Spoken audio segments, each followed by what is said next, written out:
नमस्कार दोस्तों, आज हम लोग बात करेंगे स्ट्राइफ। एक 3 एक्ट प्ले है written by English playwright John Galsworthy. John Galsworthy बहुत ही जाने माने इंग्लिश प्लेराइट हैं और ये अपने सोशल प्लेज के लिए जाने जाते हैं। इनके प्लेज में, इनके ड्रामाज में सोशल समस्याएं ज़्यादातर दिखाई जाती हैं। स्ट्राइफ एक 3 एक्ट प्ले है, जॉन गॉल्सवर्दी के द्वारा लिखा गया है और ये इनका तीसरा प्ले है। 1909 में लिखा गया। 1909 में ही Duke of York theatre London में इसे परफॉर्म किया गया। इसके बाद इसे न्यूयॉर्क में न्यू थिएटर में भी परफॉर्म किया गया। ठीक है, इस प्ले में एक स्ट्राइक की बात हो रही है। एक स्ट्राइक कर रखी है एक फैक्ट्री के वर्कर्स ने at the trade union and the trade union. जो ट्रेड यूनियन के लोग हैं, मजदूर वर्ग का जो संघ होता है, तो संघ के जो लोग हैं और कंपनी के डायरेक्टर्स हैं, वो इस समस्या से निपटना चाह रहे हैं, इस समस्या को फिनिश करना चाह रहे हैं, इस मामले को सुलझाना चाह रहे हैं। लेकिन जो फैक्ट्री का चेयरमैन है और इस हड़ताल करने वाले वर्कर्स का लीडर है, ये दोनों ही बहुत ही स्टबर्न लोग हैं, बहुत ही हठी, बहुत ही जिद्दी लोग हैं। ये किसी भी समझौते को तैयार नहीं है। There is a confrontation between the company chairman and the leader of the strike. Company का चेयरमैन और लीडर जो है स्ट्राइक का, वर्कर्स का लीडर है, दोनों के बीच में एक कन्फ्रंटेशन की स्थिति बनी हुई है। ठीक है, चलिए जान लेते हैं इस प्ले में थीम क्या है। इस प्ले का थीम क्या है? सबसे पहले तो क्लास स्ट्रगल देखने को मिल रही है। क्लास स्ट्रगल का मतलब कैपिटलिस्ट जो पूंजीवादी लोग हैं, जो उद्योगपति लोग हैं, उनके और मजदूर वर्ग के बीच का संघर्ष दिख रहा है। मजदूर अपने अधिकारों के लिए लड़ रहे हैं, कैपिटलिस्ट बिल्कुल भी झुकने को तैयार नहीं है, बिल्कुल उन्हें हक और अधिकार देने के लिए तैयार नहीं है। तो सबसे पहला थीम तो क्लास स्ट्रगल दिख रहा है। दूसरा स्टबर्ननेस एंड प्राइड। इसमें 2 पार्टीज हैं। एक तो कंपनी का चेयरमैन है, वो भी बहुत बड़ा स्टबर्न है, बहुत ही हठी, बहुत ही जिद्दी व्यक्ति है। वो बिल्कुल मजदूरों की एक भी समस्या सुनने को तैयार नहीं है और इसी तरीके से जिद्दी है मजदूर जो वर्कर्स हैं, उनका लीडर। तो वो भी अपनी शर्तों से नीचे नहीं आ रहा, वो भी अपनी शर्तें कम करने को तैयार नहीं है। और ये हड़ताल कई महीनों से, लगभग पूरी सर्दियों से ये हड़ताल जारी है और वर्कर्स के घर में भूखमरी जैसी स्थिति बन चुकी है। तीसरा है पावर वर्सेस ह्यूमैनिटी। इस प्ले में ये भी दिखाया गया है कि जिन लोगों के पास पावर होती है उनमें ह्यूमैनिटी की कुछ न कुछ कमी हो जाती है ना। मीन्स जो पावरफुल लोग हैं वो वर्कर्स के प्रति बिल्कुल भी ह्यूमैनिटी, बिल्कुल भी मर्सी, बिल्कुल भी दया का भाव नहीं रखना चाहते हैं, उनके समस्याओं को बिल्कुल सुनना नहीं चाहते हैं। चौथा पॉइंट इसमें देखने को मिलता है जो कॉस्ट है कॉन्फ्लिक्ट की, इस संघर्ष की, इस कलह का जो कॉस्ट है, जो कीमत है, वो क्या चुकानी पड़ती है, वो हमें प्ले के अंत में पता चलेगा। चलिए कुछ इसके इम्पॉर्टेंट कैरेक्टर्स हैं, इनके बारे में जान लेते हैं। सबसे पहले तो एक सबसे जिद्दी चेयरमैन है इसमें, जिसका नाम है जॉन एंथनी। ये कंपनी का चेयरमैन है, बहुत ही स्ट्रिक्ट है, डिटरमाइंड है और अनयील्डिंग का मतलब है कि बिल्कुल भी बात नहीं मानता है किसी की, मीन्स ना झुकने वाला व्यक्ति है। ऐसे ही दूसरा कैरेक्टर है, इंपॉर्टेंट कैरेक्टर है डेविड रॉबर्ट्स, जो कि वर्कर्स का लीडर है, जो मजदूर हैं उनका नेता है। ये पैशनेट है, रिवेलियस का मतलब विद्रोही स्वभाव का है और इक्वली स्टबर्न का मतलब उतना ही जिद्दी है जितना John Anthony. Edgar Anthony John Anthony का बेटा है और ये ज़्यादा सिंपैथी रखता है। जॉन एंथनी मजदूरों के प्रति सिंपैथी नहीं रखता है, लेकिन इस पूरे प्ले में एडगर एंथनी कोशिश करता है कि मजदूरों की कुछ शर्तें कम करा ली जाएं और कुछ उनकी शर्तें मान ली जाएं, यानी ये बीच का रास्ता खोजता है। लेकिन एडगर एंथनी भी अपने पिता, मीन्स इसका पिता, इसकी बात से भी सहमत नहीं होता है। एनीड अंडरवुड, एनीड भी जॉन एंथनी की बेटी है। ये भी मजदूरों के प्रति अच्छा रवैया रखती है, ये भी सोचती है कि मजदूरों के घर में जो भूखमरी की स्थिति बनी है वो ख़त्म हो, मजदूर वापस से काम पर आएँ और उनकी कुछ बातें मान ली जाएं। ये भी समझौतेवादी थोड़ा सा इसका भी विचार देखने को मिलते हैं। तो जो एडगर एंथनी हैं, एनीड अंडरवुड हैं, ये दोनों ही बच्चे हैं जॉन एंथनी के, लेकिन इनके जो विचार हैं वो जॉन एंथनी से अलग हैं।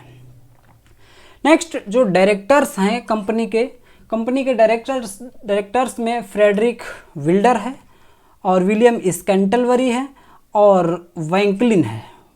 ये 3 डायरेक्टर्स हैं और 3 डायरेक्टर्स के ऊपर ये चेयरमैन है जॉन एंथनी, इनका हेड। ठीक है, फ्रांसिस अंडरवुड जो है ये मैनेजर है और जॉन एंथनी का दामाद है, यानी जॉन एंथनी की जो बेटी है एनीड अंडरवुड, ये फ्रांसिस अंडरवुड की वाइफ है। ठीक है, अगला कैरेक्टर इंपॉर्टेंट है साइमन हार्नेस। साइमन हार्नेस जो ट्रेड यूनियन का नेता है, ट्रेड यूनियन का अधिकारी है, ट्रेड यूनियन का व्यक्ति है। तो साइमन हार्नेस बीच का रास्ता खोजता है, ये समझौतावादी रवैया रखता है।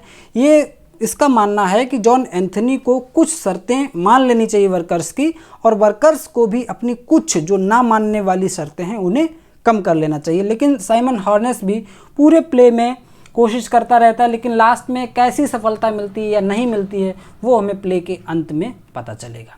हेनरी टेंच व्यक्ति है जो कंपनी का सेक्रेटरी है।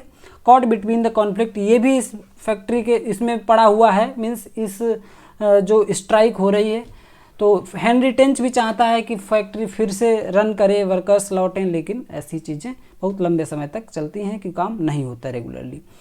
फ्रॉस्ट और वाल्डविन दो वर्कर्स हैं जो कि अलग अलग विचार रखते हैं, मीन्स इसमें से कोई ऐसा वर्कर होगा जो कहता होगा स्ट्राइक सही है, और कुछ वर्कर्स ऐसे होते हैं जो कहते हैं नहीं स्ट्राइक बंद हो जानी चाहिए। चलिए अब डिटेल में समरी समझते हैं इसकी एक्ट फर्स्ट से। एक्ट फर्स्ट में क्या होता है, ये सीन है अंडरवुड की डाइनिंग रूम का। अंडरवुड की डाइनिंग रूम का मीन्स जो फ्रांसिस अंडरवुड है इसके डाइनिंग रूम में एक मीटिंग रखी गई है, और डाइनिंग रूम में ही जो टेबल है उसे बोर्ड रूम टेबल जैसा बना दिया गया, इस पर कोई कपड़ा नहीं है, और इस तरीके से मीटिंग हॉल जैसा ये दिखने को लगेगा, जबकि ये अंडरवुड का डाइनिंग रूम है। यहाँ पर डिस्कशन चल रहा है कि स्ट्राइक इतने लंबे समय से है और इसे कैसे इसका क्या समाधान हो सकता है, ऐसे विचार चल रहे हैं। तो साइमन हार्नेस जो यूनियन लीडर है, जो ट्रेड यूनियन का लीडर है, वो वहाँ पर जाता है, पहुँचता है, तो वो थैंक्स करता है क्योंकि साइमन हार्नेस को बैठने के लिए जगह दी गई है, उसे सीट दी गई है। तो ये कहता है थैंक्स और बैठ जाता है। कहता है well gentlemen we are going to do business at last I hope. तो हार्नेस कहता है वाह जेंटलमैन, आज लगता है हम लोग किसी न किसी एक नतीजे पर पहुंच जाएंगे, मीन्स कुछ रिजल्ट निकलेगा। विल्डर कहता है, जो कि डायरेक्टर है कंपनी का, 3 डायरेक्टर्स हैं उसमें से एक है, कहता depend on what you call business. देखिए डिपेंड करता है आप किसे सही मानते हो, किस डिसीजन को सही और किस डिसीजन को गलत मानते हो। Why don't you make the men come in. तो विल्डर कहता है हार्नेस से, आप लोग उन लोगों को भी क्यों नहीं बुला लेते, यानी जो वर्कर्स हैं उन्हें भी बुला लो, यहाँ पर कुछ चर्चा हो जाए। तो हार्नेस कहता है the men are far more in the right than you are. Harness कहता है कि जो वर्कर्स हैं ना वो तुम लोगों से ज़्यादा सही हैं, यानी तुम उतना सही नहीं हो। वर्कर्स की मांगें और वर्कर्स के जो काम हैं वो तुम लोगों से ज़्यादा उचित हैं। The question with us is whether we shan't begin to support them again. Question ये है कि क्या हम वर्कर्स को फिर से सपोर्ट करेंगे, यानी कंपनी होने के नाते आपको वर्कर्स का ध्यान रखना चाहिए, और वर्कर्स मांग रहे हैं कुछ चीज़ें जो उनकी मांगें सही भी हैं, तो हमें आप क्या उनका सपोर्ट करेंगे। एंथनी कहता है, जॉन एंथनी जो हठी व्यक्ति है, बोलता है support them if you like. तुम्हें अगर पसंद है तो भाई जाओ करो मदद उनकी। We will put in free labour, हम फ्री वाले लेबर मंगा लेंगे, and have done with it, और उन्हीं से काम करा लेंगे, करते रहें स्ट्राइक। हार्नेस कहता है दैट वॉन्ट डू, फ्री के लेबर कहीं नहीं मिलेंगे। You can't get free labour and you know it, तुम जानते हो कि तुम्हें फ्री के लेबर कहीं मिलने वाले नहीं, यानी मजदूर फ्री में आपको कहीं नहीं मिलेंगे, ये बातें हैं। एंथनी कहता है वी शैल सी दैट, ठीक है वो हम अपना देख लेंगे, मीन्स ये बात सुनने को तैयार नहीं है, इतना जिद्दी व्यक्ति है। हार्नेस कहता है is that your opinion too sir. बाकी लोगों से कहता है, एंथनी तो बात मान नहीं रहा, बाकी डायरेक्टर्स से हार्नेस कहता है कि क्या आप लोगों के भी यही विचार हैं, एंड योर्स, और आपके भी यही विचार हैं और आप भी ऐसा सोचते हैं, यानी सभी जितने भी वहाँ डायरेक्टर्स बैठे थे सभी से पूछता है। फिर कहता है well all I can say is, मैं तो केवल इतना ही कह सकता हूँ, साइमन हार्नेस बोलता है, it's a kind of high and mighty aristocratic tone, ये तो एकदम अरिस्टोक्रेटिक टोन है। I thought we had grown out of, seems I was mistaken. तो साइमन हार्नेस कहता है हमें लग रहा था कि हम इन चीज़ों से बाहर निकल चुके हैं, यानी साइमन हार्नेस कहता है कि आप लोग ऐसा नहीं सोच रहे होंगे, हम तो ऐसा सोच लिए थे, लेकिन भाई हमसे गलती हो गई। एंथनी कहता है it is the tone the man use, ये वही टोन है जो वर्कर्स यूज कर रहे हैं। मैन का मतलब यहाँ पर है वर्कर्स, जैसी भाषा वर्कर्स बोल रहे हैं वैसे ही हम बोल रहे हैं। Remains to be seen which can hold out longest, अब आप देखते रहो कौन ज़्यादा दिन तक चल सकता है, यानी हम फैक्ट्री बंद करके ज़्यादा दिन जिंदा रह सकते हैं या वो काम छोड़कर ज़्यादा दिन तक रह सकते हैं। दे विदाउट अस, वो हमारे बिना रह सकते हैं ज़्यादा दिन तक, और वी विदाउट देम, या हम उनके बिना ज़्यादा दिन तक रह सकते हैं। तो सिंपल सी बात है कि ये तो पैसे वाले लोग हैं, कैपिटलिस्ट हैं, इनके पास तो संसाधन हैं, तो ये ज़्यादा दिन चलेंगे। एंथनी का मतलब ये है कि जब ये मरने लगेंगे जो वर्कर्स हैं, लौट कर आएंगे ही हमारे पास, कहाँ जाएंगे।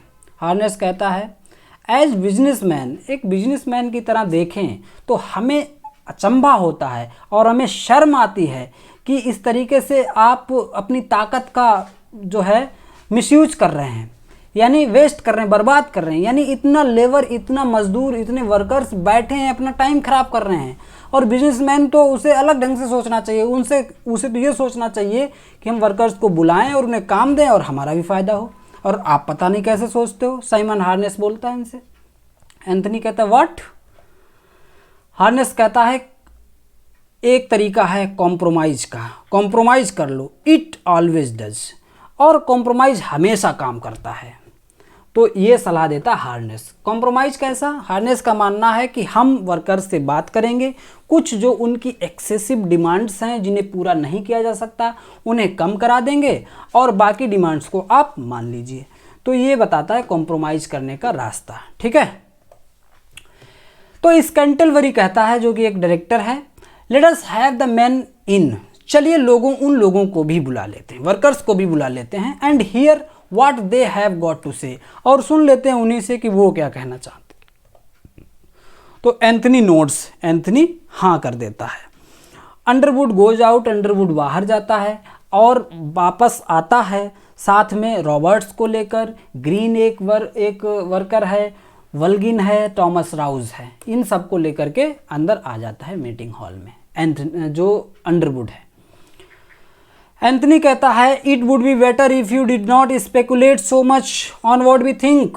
एंथनी कहता है वर्कर्स से आपके लिए अच्छा रहेगा कि आप ज़्यादा उम्मीद ना करें, जितना हम सोचते हैं होने वाला वही है, उम्मीद करोगे वो नहीं मिलेगा। रॉबर्ट्स बोलने में बहुत माहिर है, जो वर्कर्स का लीडर है, ये स्पीच बहुत अच्छी देता है। रॉबर्ट्स कहता है Mr Anthony you are not young man now, अब तुम उतने जवान नहीं रह गए हो। From the time I remember anything, जिस हमें याद है आपके बारे में और भी, यू हैव बीन एनिमी, आप शत्रु रहे हो, आप दुश्मन रहे हो, एवरी मैन, हर व्यक्ति के, जो भी आपके काम में आया है, आपके काम में बाधा बना है। I don't say that you are a mean man, मैं ये नहीं कह रहा हूँ कि तुम बहुत नालायक व्यक्ति हो, एक बहुत क्रूअल, बहुत निर्दयी व्यक्ति हो, but you have grudged them the say of any word in their own feet, और आपके खिलाफ किसी व्यक्ति ने अभी तक कुछ कहा है तो आपने उसे तोड़ कर रख दिया है, उसे ख़त्म कर दिया है, इतना ऐसे व्यक्ति तो आप हो।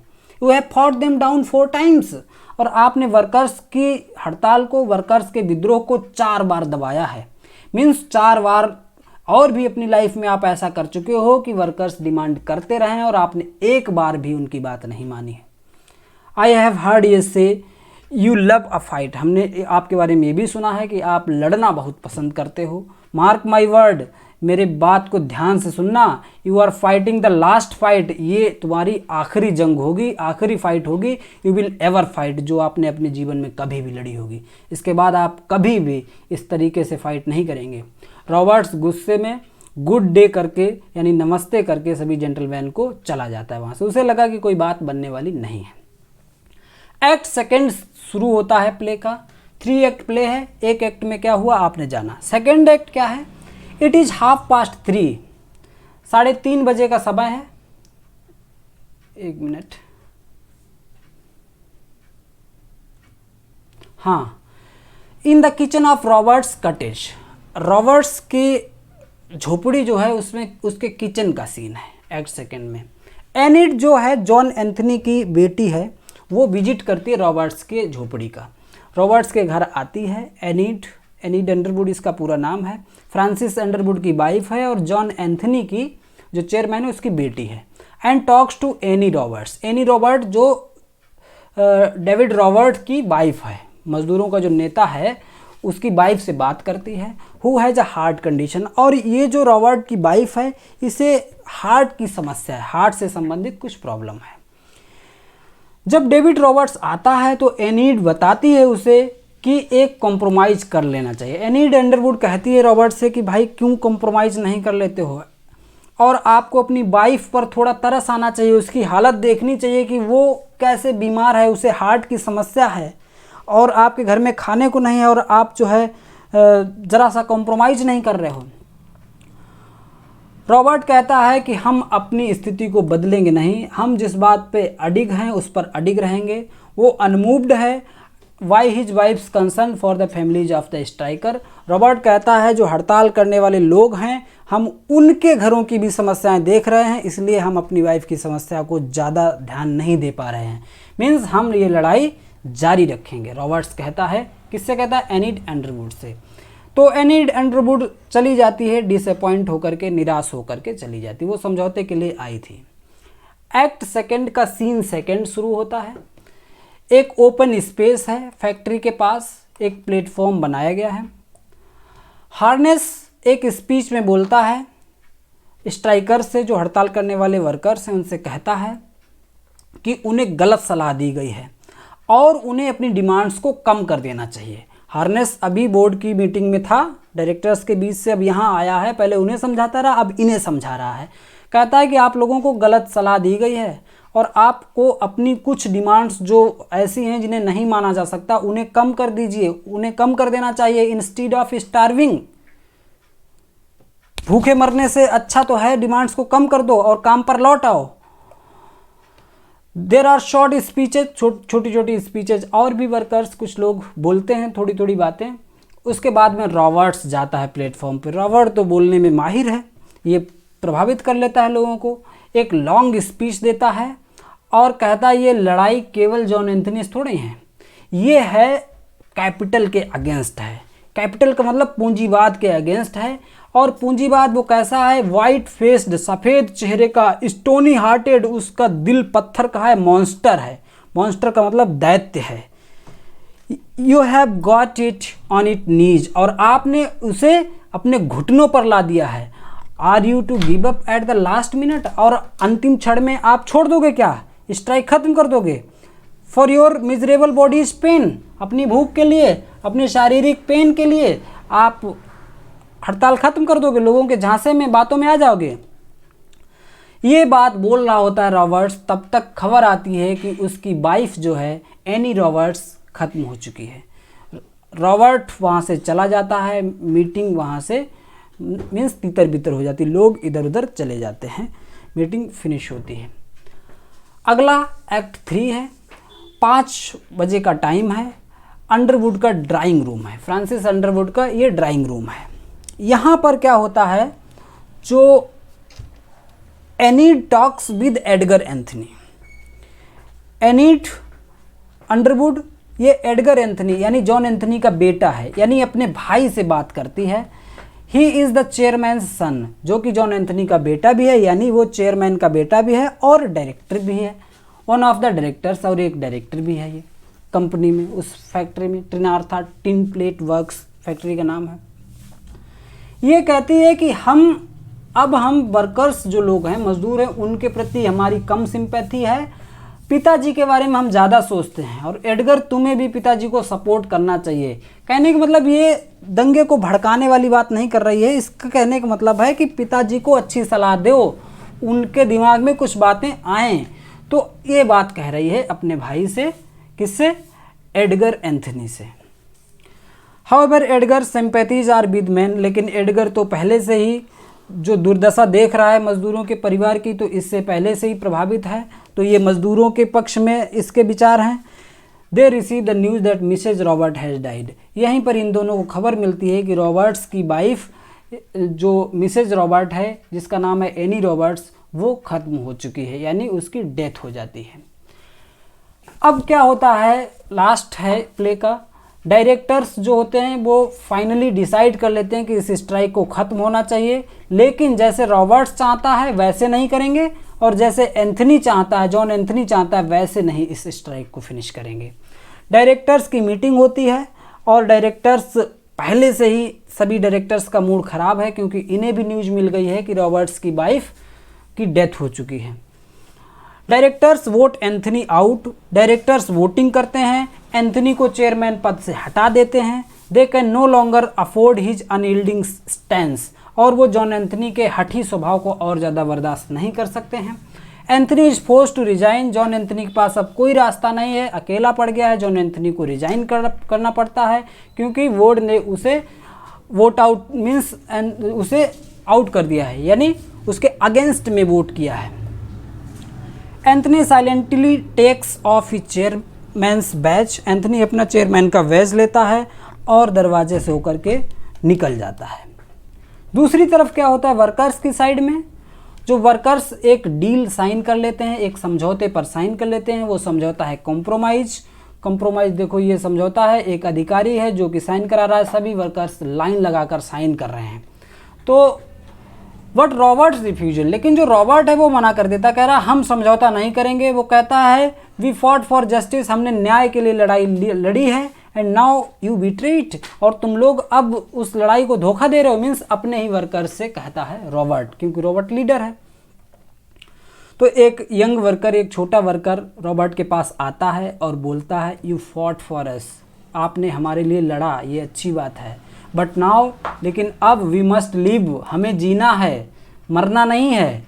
क्योंकि रॉबर्ट्स की वाइफ जब डेथ हुई तो कई वर्कर्स ने, जो इस स्ट्राइक को नहीं भी पसंद करते होंगे, उन्होंने कहा होगा कि अभी और ऐसे ही कई लोग मरने वाले हैं, ठीक है। तो इसने कहा कि हम भाई, आपने मेरे लिए लड़ा, इसके लिए धन्यवाद, लेकिन मुझे जीना है। Roberts is abandoned by his own people. Roberts को भी उसके अपने ही लोग छोड़ देते हैं और कॉम्प्रोमाइज पर साइन करते हैं, उस डील पर साइन कर देते हैं।